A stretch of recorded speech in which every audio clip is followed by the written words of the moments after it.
안녕하십니까. 반갑습니다. 갑자기 생각이 나 독학사 국민윤리 강의를 맡게 된 김석 선생입니다. 첫 강에서부터 이 과목명도 제대로 말 못하는 예상한 선생이라고 생각할 수 있는데 아닙니다. 저 수업 잘해요. 수업 잘합니다. 저는 강의에서 항상 재밌는 거 여러분들이 이게 뭐라 그럴까요? 기존의 인강을 들으시면 이렇게 딱딱하게 교수가 이렇게 해서 자 여러분 이렇게 얘기하는 거 별로 좋아하지 않아서 여러분들하고 항상 비록 저는 카메라를 열심히 보면서 여러분들에게 수업을 하지만 여러분들은 저하고 눈을 맞추면서 수업을 들으실 거라고 믿습니다. 자, 1장입니다. 이제 1장 인간과 윤리라는 과목을 수업을 시작하면서 우리 독학사 강의에 힘찬 시작이 반이라지 않습니까? 힘찬 출발을 해보도록 하죠. 첫 번째 장입니다. 1장 1절 인간과 인간의 삶과 윤리라는 부분인데 책에 보면 이제 이렇게 보시면 되겠습니다. 자, PPT를 참고해 주세요. 일단 기본적으로 이 첫 번째는 기본적으로 인간의 본성에 대한 견해 이렇게 나왔습니다만 기본적으로 인간하고 동물을 구분하는 겁니다. 인간하고 동물을 구분하는 거예요. 그러니까 기본적으로 인간하고 동물을 비교해 봤을 때 공통점은 뭐예요? 인간도 동물도 식욕이나 성욕이나 수면욕이나 기타 여러 가지 생물학적인 욕구들을 인간과 동물은 공통적으로 가지고 있죠. 근데 차이점은 뭐냐면 기본적으로 인간은 동물은 본능만 있는 존재입니다. 그러니까 그래서 동물은 아주 간단한 프로세스, 간단한 과정으로 구성이 됐어. 예를 들면 수많은 철학자들은 예를 들면 뭐 나중에 나오는 르네 데카르트 이런 사람들은 오죽하면 이런 얘기도 했습니다. 동물 기계론이라 해서 동물은 단순한 기계와 같다 이런 얘기를 한 적도 있습니다. 그래서 동물은 본능만 갖고 있는 존재고 그러니까 동물은 예를 들면 이런 거죠. 사자 그거 아십니까? 사자도 배가 부르면 얼룩말이 옆으로 지나가든지 말든지 신경 안 씁니다. 아시겠나요? 그런 겁니다. 그래서 하지만 인간은 뭐가 다르냐면 인간은 당연히 본능을 갖고 있습니다. 당연히 배고프면 먹고 싶고 졸리면 자고 싶은 거죠. 하지만 인간은 뭐가 있다? 인간은 이성이 있는 존재입니다. 이 인간의 이성이 인간과 동물을 구분해주는 가장 중요한 포인트죠. 그래서 인간은 이성이 있기 때문에 단순한 욕망이 아니라 문화적인 욕망이 존재하는 거죠. 그리고 당연히 이 인간은 이성이 있기 때문에 행동을 계획합니다. 그리고 결과를 예측하죠. 제가 여러분하고 지금 강의를 찍을 때 아까 오리엔테이션에서 잠깐 말씀을 드렸는데 대략 몇 강 정도 예상하고 찍습니다. 계획하고 결과를 예측하고 있죠. 그죠? 그리고 복잡한 사회생활이 가능합니다. 예를 들면은 아침에 차를 몰거나 혹은 지하철을 타고 이렇게 출근 시간에 한번 가보세요. 정말 사람들 많죠? 그죠? 인간은 그런 복잡함은 아닌데 그런 복잡한 사회생활이 가능합니다. 그리고 그래서 아리스토텔레스는 인간을 이성적인 동물이다 이렇게 칭했습니다. 이 기본적으로 동물은 본능만 가지고 있다. 인간은 본능과 이성을 둘 다 가지고 있다는 나중에 우리 국민윤리라는 책 전체에서 가장 중요하게 다뤄지는 테마 중에 하나이기 때문에 이런 사실 정도는 기억해 주셨으면 좋겠습니다. 다음 페이지로 넘어가죠. 자, 그러면 두 번째로 인간의 존엄성 얘기가 나왔네요. 자, 잠깐 봅시다.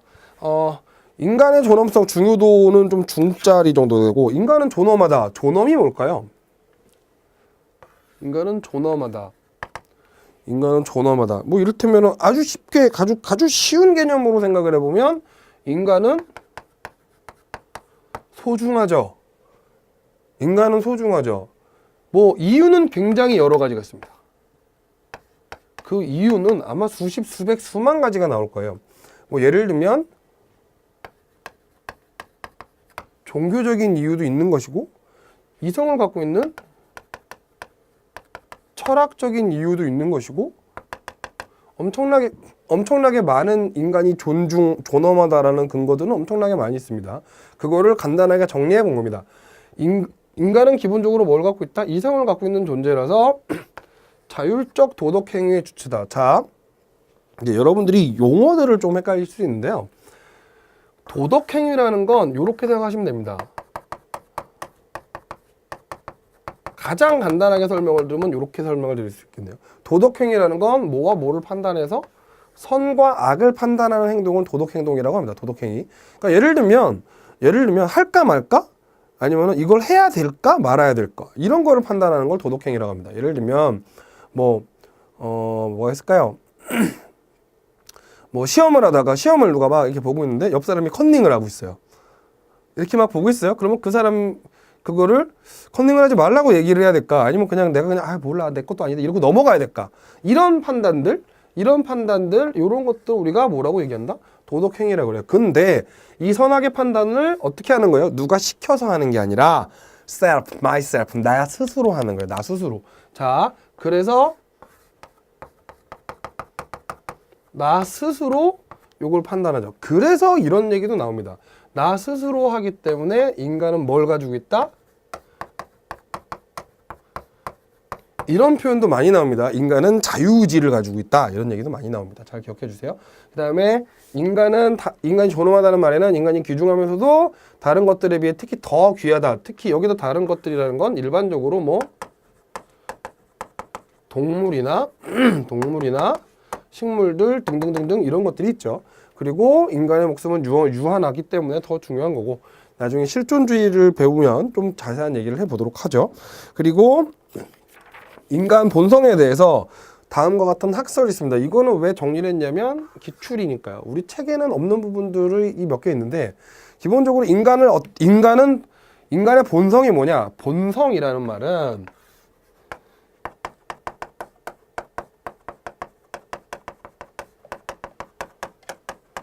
인간이 태어날 때부터 가지는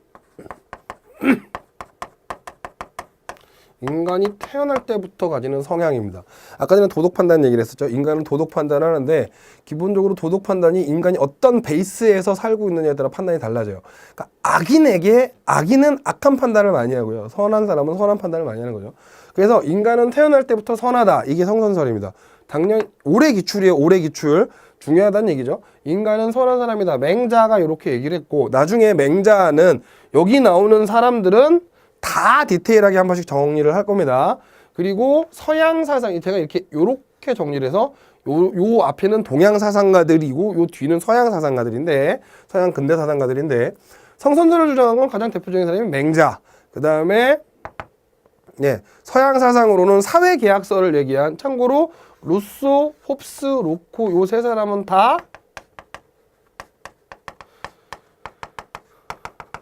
사회계약서를 얘기하는 사람으로 유명합니다. 나중에 그러니까 사회계약서도 되게 중요한 부분이 되겠죠. 자, 맹자가 성선설, 로소도 성선설입니다. 성악설은 인간은 태어날 때부터 악하다요. 그러니까 예를 들면 순자 같은 경우에는 어떤 부분을 가지고 인간이 태어날 때부터 악하다라고 얘기했냐면 애기들을 봐라. 응? 태어나면서 뭔가를 엄마 손을 딱 주면 엄마 손을 딱 쥐고 안 놓지 않냐. 아이들을 봐라. 아이들은 얼마나 이기적으로 움직이냐. 자기 먹을 거 있으면 자기 입에 들어가지 엄마 바로 주지 않는다. 뭐 이런 것들, 요런 얘기들을 하면서 하죠. 심지어 홉스 같은 경우에는 인간의 삶은 만인에 대한 만인의 투쟁 상태로 막 이렇게 얘기합니다. 그러니까 거의 웰컴 투 더 정글 뭐 이렇게 얘기하고 있는 거죠. 자, 그리고 성무성악설은 뭐냐면 우리가 보통 성무성악설이라고 하기도 하고 인간 본성은 백지와 같다. 백지설 이렇게 얘기합니다. 백지설이라는 건 뭐냐면 인간의 본성이라는 건 도화지 같아서 하얀 도화지 같아서 까맣게 칠하면 까만색이 되는 거고 그냥 냅두면 하얀색이 되는 거고 빨갛게 칠하면 빨갛게 된다 이거죠. 인간의 본성은 하얀 스케치북 같아서 선한 거를 칠하면 선한 본성이 드러날 것이고 악한 걸 칠하면 악한 본성이 드러날 거다 이런 입장이 기본적으로 백지설, 성무성악설 되겠습니다. 자, 넘어가죠. 다음으로 가서 인간의 본질과 특성 요거는 한번 간단하게 볼까요? 인간은 기본적으로 뭘 만들어 쓸 수 있는 존재다? 도구. 도구를 만들어 쓸 수 있는 존재고 인간은 유희적 존재. 그러니까 그거 아십니까? 모든 동물의 행동은요 다 이유가 있어요. 특히 그 본능이라는 것에 따르는 이유가 있어요. 사자가 왜 사냥을 해요? 왜 쉬어요? 왜 짝짓기를 할까요? 왜 잠을 잘까요? 다 그 본능에서 시키는 대로 가는데 인간은 본능적인 행동마저도 놀이의 대상으로 삼을 수 있는 유일한 동물입니다. 그러니까 예를 들면요. 인간이 사냥을 하는 건 모이기도 하지만 예를 들면은 뭐 고대 부족들 이런 거 보면 살라고 사냥하는 걸 수도 있지만 예를 들면 레저 스포츠로 사냥이라는 걸 하기도 합니다. 그거 아시나요? 뭐 클레이 사격이라고 하죠. 이렇게 접시 같은 거 날라오면 통 들고 있다가 빵 이렇게 쏘는 이런 사격 있잖아요. 그게 원래 그 새가 날아가는 거를 개들이 막 뛰어다니면서 새를 막 으앙 다 짖으면 새가 날아가는 걸 보고서 그걸 잡으려고 시작했던 거에서 기원하는 거 아시죠? 이렇게 재미를 추구하는 존재예요. 인간은 뭘 만든다? 상징 체계를 바탕으로 문화를 개성합니다. 상징 체계라는 건 이런 겁니다. 말이나 글이나 몸짓 이런 거를 우리가 상징 체계 그럽니다. 그러니까 말이나 글이 다른 걸 상징하죠. 예를 들면 십자가 같은 거는 기독교를 상징하고 뭐 예를 들면 만자 같은 거는 불교를 상징하고 이런 거예요. 이런 걸 통해서 문화를 개성하고 인간은 사회화를 통해서 사회에 적응하는 데 여러분 혹시 독학사 사회학 개론 배우시죠? 사회화라는 게 배우실 겁니다. 인간이 보통 사회에 적응하는 과정을 사회화라고 하죠. 인간은 이성적인 존재다 아까 얘기했죠? 그 다음에 인간은 정치적인 존재고 종교적인 존재. 인간이 왜 종교적일 수밖에 없냐? 기본적으로 인간의 생명은 유한하니까요. 인간의 생명은 유한한데 죽음 이후에 인간은 너무 똑똑해. 이성이 똑똑해서 죽음 이후는 없던 세계가 없을까? 이런 고민을 합니다. 그래서 죽음 이후의 세계를 두려워하는 거죠. 인간의 본성 중에 하나입니다. 자, 넘어갈게요.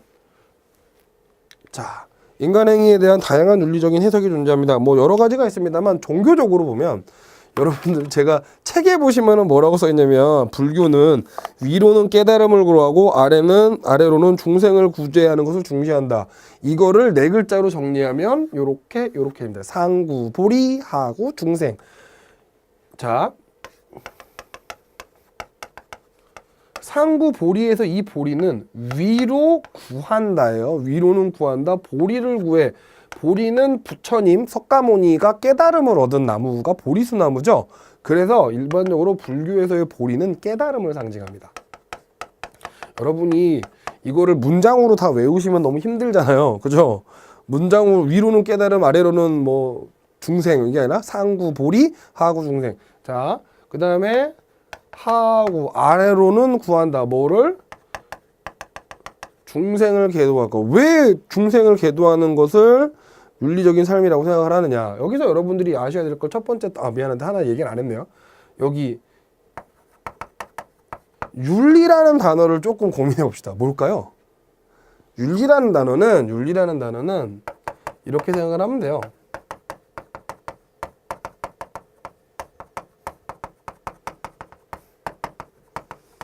인간이 사는데 필요한 룰들이죠. 인간이 살아가는데 필요한 룰들. 정확하게 얘기하면 옳다라고 얘기되는 우리가 선이라고 얘기되는 것들을 우리가 윤리라고 얘기합니다. 그러니까 불교에서의 선은 위로는 깨달음을 구하고 아래는 중생을 구하는 거죠. 우리가 보통 요거를 나중에 한번 언급하겠습니다만 나중에 나옵니다. 대승불교 이렇게 얘기합니다. 그리고 자비로운 삶. 나중에 불교 얘기할 때 디테일하게 한번 얘기할게요. 그 다음에 유교에서는 인, 의, 예, 지, 신. 이건 유교의 우리가 보통 유교에서 맹자를 따지면 맹자가 얘기하는 인간의 본성입니다. 하늘이 내려준 본성. 이게 있고요. 그 다음에 인간의 도리를 지키는 삶을 살아라. 이게 이제 윤리적인 삶이다. 도가에서의 무의자의 삶, 이것들도 좀 체크해 보셨으면 합니다.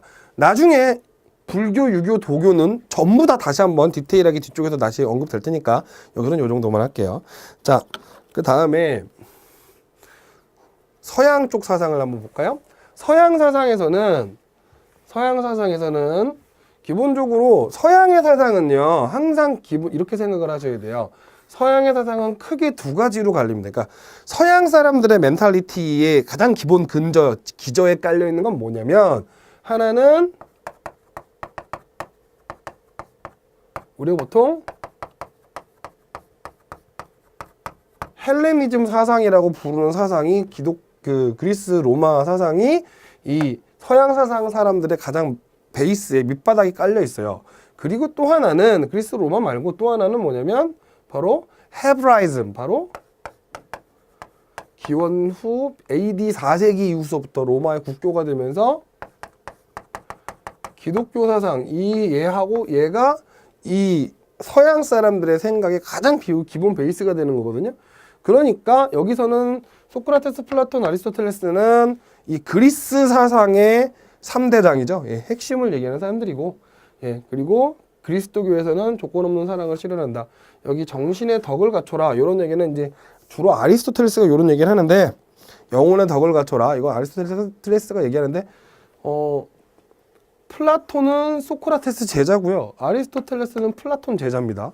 그러니까 당연히 서로 새 학파가 이어지는 사람들이라 당연히 다 같이 연결이 됩니다. 자, 다음. 그리고 모든 견해들의 대부분의 공통점은 이 윤리라는 거, 아까 전에 말씀드렸던 룰이죠, 룰. 인간에게 선한, 그러니까 잘 생각해 보세요. 규칙, 룰이라는 건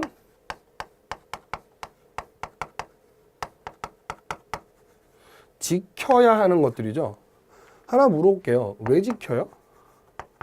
그게 선한 거니까 지키는 겁니다. 이게 그래서 기본적인 윤리의 개념이에요. 그리고 왜 선해야 되느냐?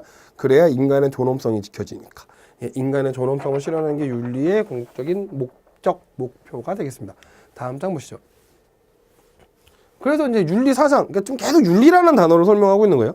윤리 사상이란 아까 전에 말씀드렸지만 인간의 행위 구범이고 행동의 룰이고 그 다음에 체계적인 생각이라고 그랬죠. 그러니까 윤리에 대한 체계적인 생각이고요. 그냥 기본적인 요거에서는 윤리 사상에서는 이 니은의 별표를 좀 하셔야 돼요.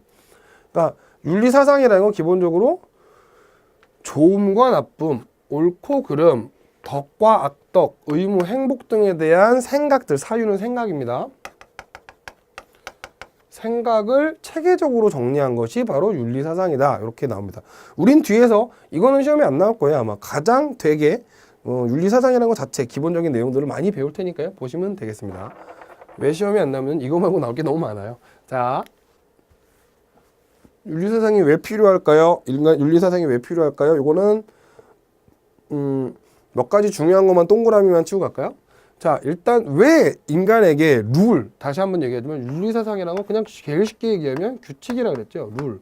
이게 왜 필요하냐? 네. 인간이 살아가는 가장 기본적인 원칙과 질서를 부여합니다. 규칙이 있어야 사람이 서로 여러 사람이 모여서 살 수 있죠. 그렇죠? 규칙 없이 살면은 혼돈의 카오스 같은 말이네. 예. 그렇게 되겠죠. 그리고 그거를 정당화하는 기능이 있습니다. 그 다음에 인간의 삶의 유지와 사회의 유지를 위해서 반드시 필요하고요. 그 다음에 개인의 자아행복과 자아실현과 행복을 위해서 필요하고 나머지들은 한번 읽어보셨으면 좋겠습니다. 좀 중요한 얘기들 위주로 가야 되기 때문에 아직 뒤에 할 게 되게 많아요. 넘어갑시다. 자, 이제 사회사상이네요. 사회사상은 왜 필요할까요? 자, 기본적으로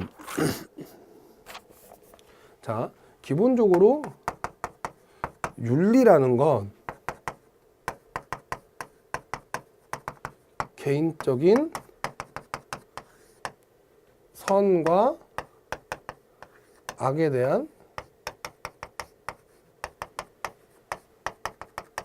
구분입니다. 개인이 선과 악을 구분하고 그걸 뭘로 만드는 거냐면 거기에 대한 개인적인 규칙, 룰이죠. 그런데요, 이게 개인적으로 제가 길을 가다가 쓰레기를 버리면 안 돼라고 생각하는 건 당연히 제 개인적인 룰인 거죠. 그러니까 저는 길 가다가 물론 아닐 때도 있는데 길 가다가 쓰레기가 보이면 막 줍습니다. 아니면은 뭐 예를 들면은 길 가다 문이 열려 있으면 문을 닫고 간다든가 아니면은 뭐 에어컨이 쓸데없이 켜져 있으면 에어컨을 끈다든가 이런 게 제 습관이에요. 이게 뭐예요?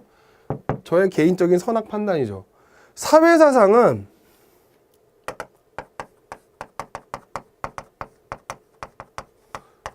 다수 사람이 선과 악에 대한 구분을 해놓은 거예요.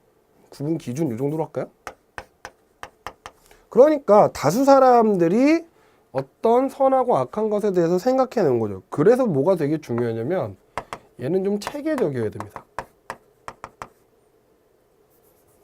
체계성이 필요하다. 그리고 내가 꿈꾸는 세상을 어떻게 만들까? 그래서 이 사회 사상에서 뭐가 나오는 거냐면 이 사회 사상이 있어야 그러니까 이 룰들이 있어야 여기서 뭐가 등장할 수 있냐면 이상 사회가 등장하는 거죠. 이 사회 사상이 있어야 이상 사 갑자기 말 꼬이네. 죄송합니다. 사회 사상이 있어야 뭐가 등장할 수 있다고요?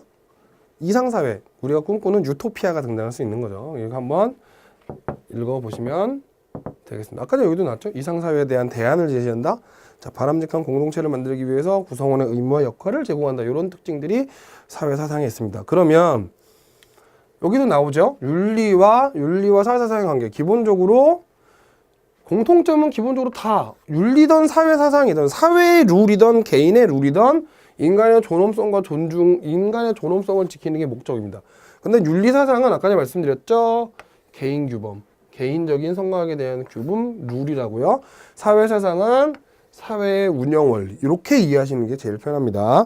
자, 거기 책에는 좀 복잡하게 나왔는데 제가 이렇게 좀 정리를 했습니다. 그 다음에 기본적으로 윤리사상하고 사회사상은 따로 갈 수 없죠. 같이 갈 수밖에 없습니다. 그래서 이 사상가들이 여러 얘기를 통해서 다 이렇게 얘기를 했습니다. 한번 읽어보십시오. 플라톤은 이상적인 국가, 플라톤에게 이상적인 국가는 이데아거든요. 이데아와 인간은 서로 닮았다. 아리스토텔레스는 덕을 갖추면 정의로운 국가 될 거다. 그 다음에 공자와 맹자는 덕치 국가를 만들어야 된다. 조선 성리학자는 그쵸. 인격의 완성과 이상적 국가는 같이 간다. 이렇게 얘기하는 걸로 봐서도 윤리와 사회사상은 굉장히 상호 우존적인 관계를 갖고 있다는 것을 쉽게 알 수 있습니다. 자, 그럼 이상사회 얘기를 해볼까요? 되게 중요하죠. 딱 보자마자 중요도 상! 오! 재작년에도 나왔고, 작년에도 나왔고, 올해도 나왔습니다. 아니지? 최근 기출이죠. 최근 기출. 작년 올해가 아니라 가장 최근 기출들이죠. 나온다는 얘기입니다. 되게 중요해요. 자, 기본적으로 대동사회, 공자의 대동사회라는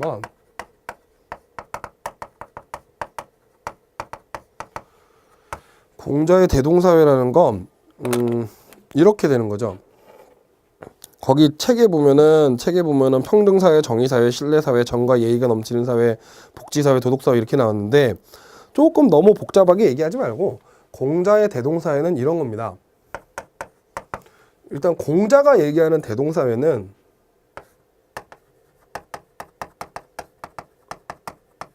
모든 사람이 뭐를 갖고 있으면 인을 갖고 있어야 됩니다. 참고로 인이라면 나중에 공자 얘기할 때 또 다 디테일하게 할 텐데 인이라고 얘기하고 사랑이라고 씁니다. 사랑이라고 이해하시면 딱 좋겠어요.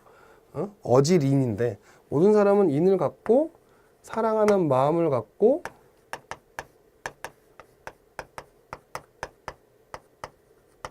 제가 한자를 잘 쓰는 사람이 아니라서 인을 가지고 얘를 행해야 된다. 얘는 사랑의 표현 정도 생각하시면 되겠습니다. 참고로 조심하셔야 될 게 동양사상에서는 요 인과 얘가 학자들마다 좀 쓰임새가 달라요. 그러니까 특히 얘 같은 경우에는 공자가 생각하는 얘하고 순자가 생각하는 얘가 다릅니다. 그러니까 그거 나중에 구분시켜 드릴게요. 자, 요렇게 있어야 돼요. 모든 사람이 인을 가지고 얘로서 살아야 되고요. 그 다음에 또 하나 모든 사람이 정명해야 돼요. 정명, 올바른 이름, 즉 왕은 왕답게 살아야 되고 신하는 신하답게, 부모는 부모답게, 요런 게라는 거죠. 남자는 남자답게, 여자는 여자답게, 아이는 아이답게, 형은 형답게, 동생은 동생답게, 뭐 동물은 동물답게, 뭐 이렇게요. 이런 식으로 자기 이름에, 네임에 맞는 답게, 네임에 맞는 행동들을 해야지 이렇게 모두가 사랑을 가지고 얘를 표현하면서 자기의 이름에 맞춰서 사는 사람들이 이게 되는 사람이 군자예요. 그리고 요 군자들이 모여 사는 사회가 바로 대동사회입니다. 대충 감이 오시나요? 여기 우리 책에서는 되게 말 많은데 가장 기본적으로 요런 사회입니다. 그러니까 요런 사회는 당연히 인륜이 구현되고 사람들이 서로 굶었는데 서로 안 보겠어요? 당연히 복지가 이루어지는 사회가 되는 거죠. 자, 그 다음에 노자는 기본적으로 여러분들이 항상 나중에 이제 계속 설명을 드리겠습니다만, 기본적으로 노자는 공자를 비판하는 사람입니다. 공자가 싫어요. 그러니까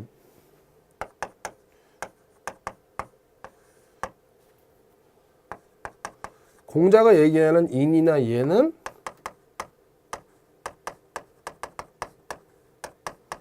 허례허식이고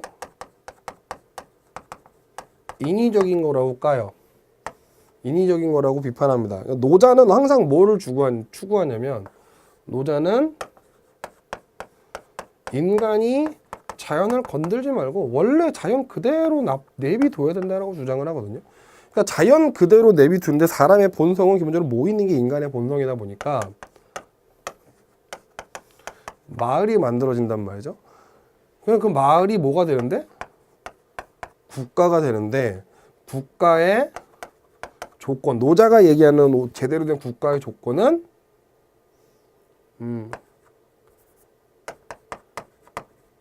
A 국가에서 B 국가의 사람들이 다 보여야 돼요. 그만큼 가까워져요. 조그만 마을 정도, 그러니까 조그만 마을 정도라고 생각하시면 돼요. 그리고 인구가 적어야 돼요. 왜 인구가 적어야 되냐면, 인구가 많으면 자원을 많이 소비하잖아요. 자원을 많이 소비하면 먹을 것도 많이 필요하고 옷도 많이 필요하고 여러 가지가 많이 필요하겠죠. 자원이 모자르면 결국에 자원을 만들기 위해서는 주변을 탐색하든지 아니면 옆에 부족을 가서 약탈하는 수밖에 없거든요. 그러니까 최소한의 자원으로 살 수 있도록 인구가 적어야 되고, 옆 국가가 되게 가까워야 돼. 말소리가 들릴 정도로 가까워야 된다니까. 그래서 그 노자의 이상사회를 우리가 뭐라고 얘기하냐면 소국, 작은 나라, 조그만 나라, 적을 과자야. 그러니까 우리가 뭐라 그러지? 예. 이렇게, 예. 작은 국민, 많지 않은 국민, 이걸 소국과민 이렇게 얘기합니다. 그 다음에 불교에서 얘기하는 정토와 미륵은, 미륵사상은 뭐냐면, 미륵은 미래의 오실 부처입니다. 미래, 그러니까 부처가 전생의 부처가 있고 현생의 부처가 있고 미래의 부처가 있는데, 현생의 부처가 이제 우리가 얘기하는 석가모니죠. 미래의 미륵이라는 부처가 오시는데, 기본적으로 이렇게 올 때까지 뭐 합시다?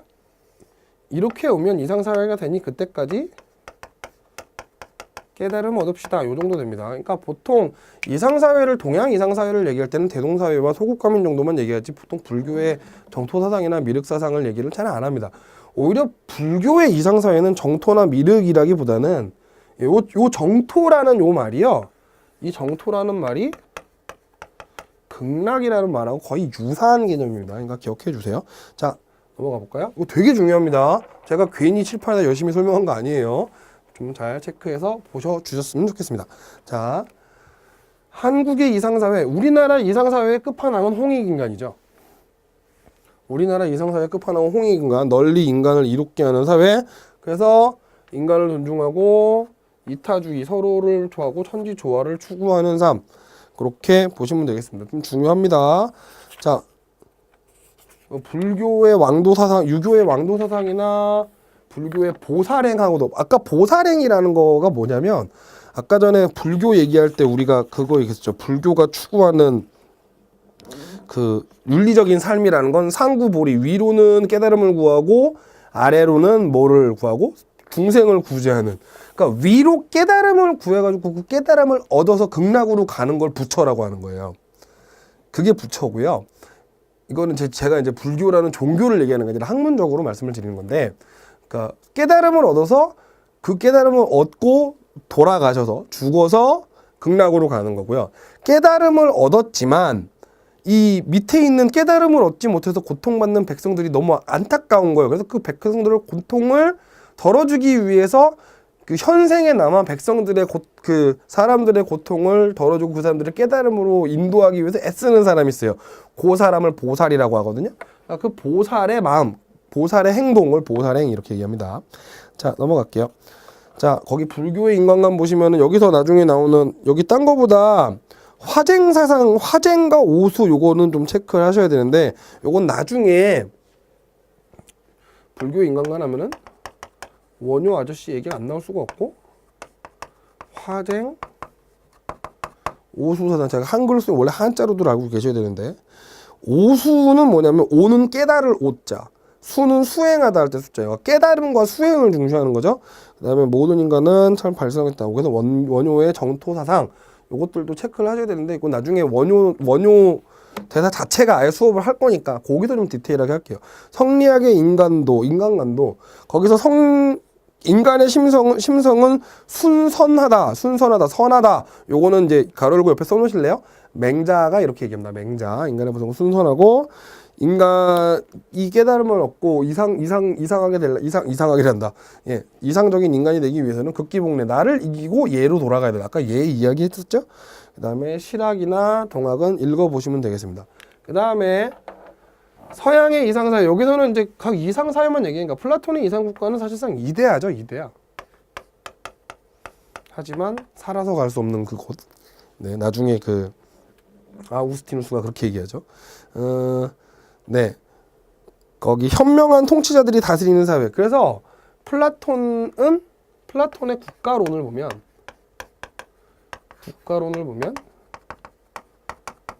철인왕 혹은 철인 정치 이렇게 얘기합니다. 요것도 나중에 얘기할 거예요. 플라톤의 이상주의. 철인 정치, 철학자가 다스리는, 여기서 이제 철학자가 왕이 된다 이런 의미는 아닙니다. 나중에 한번 얘기해 드리죠. 그 다음에 기독교의 천국, 그리스도교의 천국. 그 다음에 요 유토피아는 토마스 모어라는 사람이 얘기했죠. 그 다음 페이지 보면 알아듣기에 보시면, 예,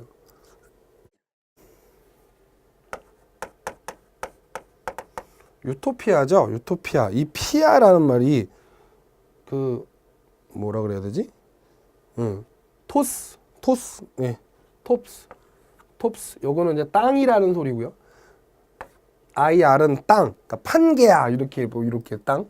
유는 없다라는 의미예요. 없다. 없는 장소. 원래 이게 원어가 요거거든요. 오유거든요. 없는 장소. 그러니까 실제로 유토피아, 이상향인데 단어 자체의 뜻은 없는 곳이에요. 그러니까 되게 모순적인 얘기를 하고 있는 거죠. 이상적인 사회는 없다고 얘기하는 겁니다, 사실상. 자, 다음으로 넘어갈게요. 루소의 민주적 이상사회, 막스의 공산사회, 바쿠닌의 무정부사회. 바쿠닌은요, 국가의 강제력이 없는 사회야말로 우리가 꿈꾸는 이상사회다 이렇게 얘기합니다. 바쿠닌이라는 사회는 그냥 이렇게 이름 정도만 아셔두시면 좋아요. 이름 정도만. 시험 문제는 거의 안 나올 것 같은데 이름 정도만 아시면 좋겠습니다. 넘어갑시다. 이상사회를 위한 전제 조건, 이거는 한번 읽어보세요. 여러분들이 제가 설명드릴 만한 내용은 아닌 것 같고 읽어보시면 충분히 될지 싶습니다. 그 다음에 그 뒤에 이상사회가 갖춰야 될 조건도요. 그 다음에 이상사회의 과제도 제가 왜 제목만 정하는 줄 아시겠죠? 그건 여러분들이 읽어보시면 충분하게 할 수 있을 거라고 생각합니다. 자, 지금까지 1장의 1절, 인간의 삶과 윤리사상, 이상사회 얘기를 잔뜩 얘기했었죠. 그리고 기본적인 내용들이 많이 나와서 여러분들에게 단어 설명이나 열심히 해드리는데 잘 들으셨는지 모르겠습니다. 다음 시간에는 이제 국가에 대한 이야기들을 조금 디테일하게 해서 2절에 나오는 인간과 국가 얘기를 해보도록 하겠습니다. 수고하셨고요. 다음 시간에 뵙겠습니다. 수고하셨습니다.